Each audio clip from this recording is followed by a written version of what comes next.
السلام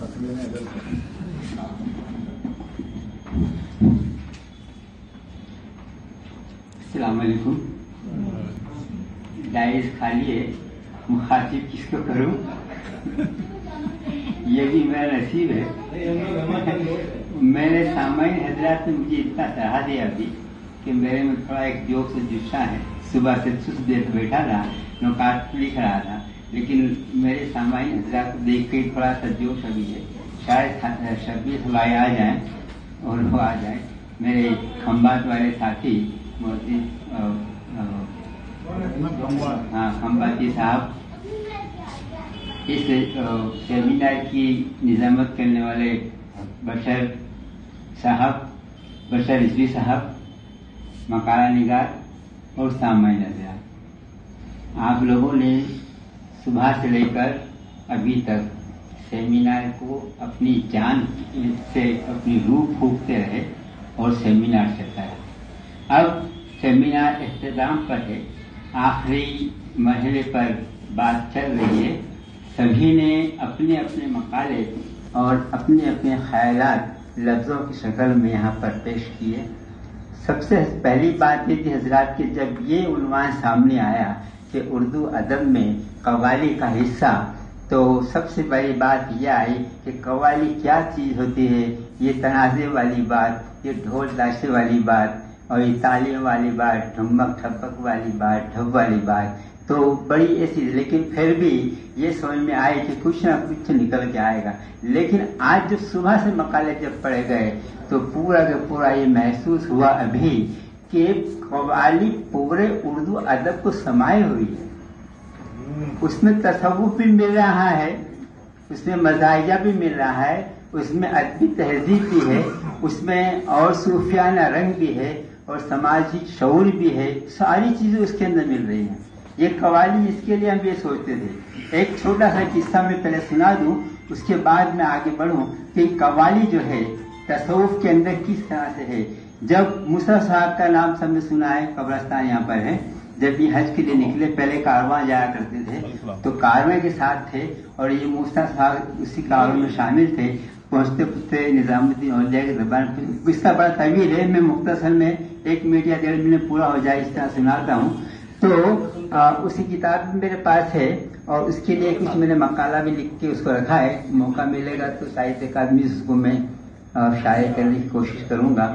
بہرحال وہ کارواں میں شامل تھے. کارواں پہنچا دلی, اور نظام الدین اولیاء کے دربار میں پہنچے, اور وہاں پہنچے تو جب وہاں سب پہنچے, فاتحہ پڑھی, تو موسیٰ صاحب بھی ساتھ میں تھے.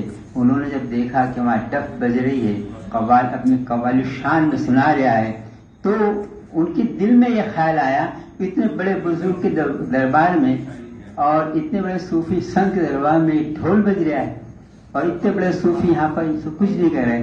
یہ ان کے دل میں خیال آیا, اور وہ وہاں سے فاتحہ پڑھ کے کارواں کے ساتھ رواں ہو گئے. ابھی کارواں تھوڑی سی دور پہنچا تھا کہ موسیٰ جو چل رہے تھے, تو ان کے پاؤں میں ایسا لگتا تھا کہ میں آگے بڑھتا ہوں, کوئی مجھے پیچھے کھینچ رہا ہے. یہ نکلے تھے کارواں میں حج کی طرف جانے کے لیے. اب وہ جو آگے بڑھ رہے تھے, پاؤں کے اندر ان کی ایسی کشش پیچھے کھینچ رہی تھی, کوئی طاقت اسے ایسے محسوس کر رہی تھی کہ وہ پیچھے کھینچتے چلے جا رہے ہیں.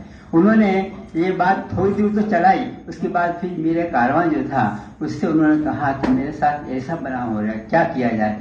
میرے کارواں جو ہوا کرتا تھا وہ ایک سمجھدار, ذہین اور ولی صفت ہوا کرتا تھا.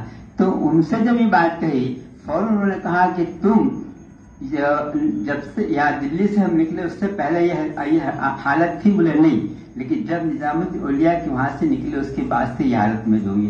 تو انہوں نے کہا آپ نے کچھ نہ کچھ ان کی شان میں گستاخی کی ہوگی, آپ واپس جائیے اور وہاں جا کے ان سے معافی مانگیے, اس کے بعد ہی آپ آگے بڑھ سکیں گے. کارواں سے واپس ان کو پہنچایا گیا, اور جو وہاں پہنچے اور انہوں نے جب جا کے وہاں پر ان کا طواف کیا تو گش کھا کے گر گئے. گش کھا کے جب گر گئے اور آنکھ کھلی, ہوش آیا, تب سے انہوں نے پھر یہ دیکھا کہ وہ اپنے رنگ کو کھو چکے تھے. ان کے اندر ایک صوفیت اولیت پیدا ہو چکی تھی. اب وہ بس وہ کہتے تھے میں تو تیری, ہاتھوں کو اٹھا کے تالی بجانے لگے, اور تالی بجاتے ہوئے میں تو تیری کر کے وہ انہوں نے اپنا اکھا رنگ بدل دیا. بس جب سے لے کے انہوں نے ہاتھ میں چوڑیاں ڈال لی. یہ ولیوں کے دربار میں جو ڈب بج رہی تھی ان کا اس کے دل میں ایسا خیال آنے سے ان کو یہ ہوا کہ تم اس کے ولی کی، اب وہ اتنے بڑے ولی یہ چاہتے تھے کہ وہاں ڈب بج رہی ہے اور قوالی ہو رہی ہے، اور انہوں نے اس کے تنقید کی. ان کے دل میں احساس ہوا اس کا ان کو جواب ملا کہ یہ ولیوں کے دربار میں بجنے والی ڈف جو ہوا کرتی ہے وہ ان کی اجازت بغیر نہیں بج سکتی. یعنی یہ بات ثابت ہوئی قوالی میں جو ڈف بجا کرتی تھی پہلے ٹائم پر، وہ ڈف ہوتی تھی کہ وہ طبلہ ہوتا نہیں کر کے اس کو بجایا کرتا تھا. اب وہ ترقی کے ساتھ جیسا جیسا وقت چلتا گیا اسی میں وہ سب چیزیں اضافہ ہوتی گئی اور وہ سب اس میں شامل ہوتی گئی. بہرحال یہاں پر جو مقالے پڑھے گئے اس کے اندر کسی کو یہ کہا جائے کہ یہ مقالہ صحیح نہیں تھا، یہ مقالہ تھوڑا ویسا تھا.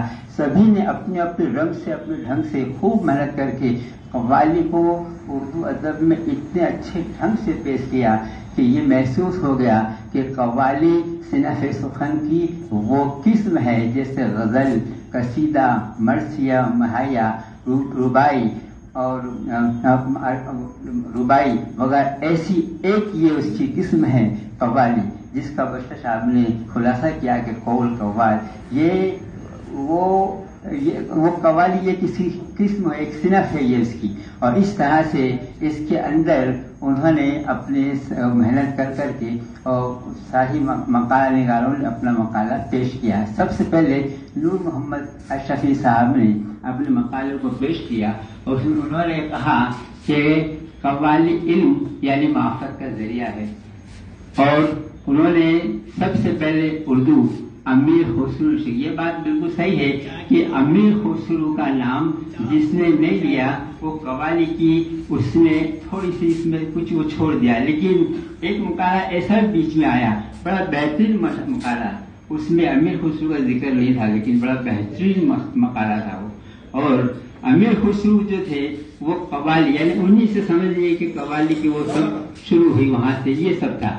تو انہوں نے اس کو بزرگوں کا قول کہا اور دین کی تبلیغ اور اردو کی تقویت کہا انہوں نے قوالی کو. اس طرح سے انہوں نے اپنی مثالوں کے ساتھ یوسف آزاد کو غریب نواز کی قوالی کی شروعات وغیرہ اور اولیاء اللہ اولیاء لا الہ الا اللہ کو لاؤدین پیش کرنے کا دھن یوسف آزاد کی چاند کو چھونے والے انسان دیکھ تماشا لکڑی کا گنگا زمنی تہذیب انہوں نے اسماعیل آزاد کا ذکر کیا اور معیاری اشعار پیش کر کے ان کو کہا کہ یہ خط نہیں ہے صدائے دل درد مند کی ہے. یہ مطلب یہ ہوا کہ انہوں نے یہ قوالی ہے اور اس قوالی میں جو شعر پیش کیے جا رہے ہیں وہ اردو ادب سے کس طرح نسبت رکھتے ہیں اور کتنی اس کی نسبت جڑی ہوئی ہے اس کو بتا رہے ہیں. اور پھر اس کو اردو ادب کے فروغ میں ایک تقویت مل رہی ہے اس طرح سے ان جملوں کا استعمال کرنے کے بعد.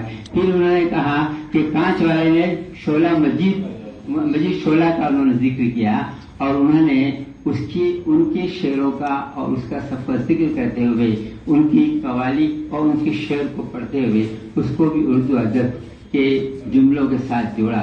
مطلب یہ ہوا کہ قوالی اردو ادب کا ایک حصہ ہے جس میں تہذیب بھی ہے، تمدن بھی ہے اور مزاحیہ بھی ہے، سماجی رنگ بھی ہے. یہ ساری چیزوں کو پیش کرنے کی انہوں نے وہ کوشش کی ہے.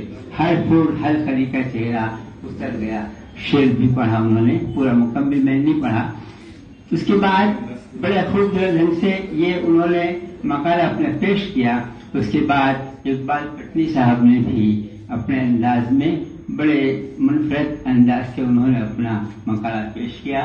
حضرت ہم سبھی جانتے ہیں ان کا انداز بڑا منفرد ہوتا ہے. جب وہ آتے ہیں تو بغیر کسی کی چہرے پہ مسکراہٹ کا ہے وہ مقالہ مطلب سناتے ہی نہیں ہیں اور نہ سننے والے سامان بھی بغیر مسکرائے ان کا سنتے ہی نہیں ہیں. لہذا انہوں نے اسی انداز کو برقرار رکھتے ہوئے آج بھی ویسے ہی بات کری کہ میں کہاں پیچھے دلدل میں ایک وہابی آ کر پھنس گیا.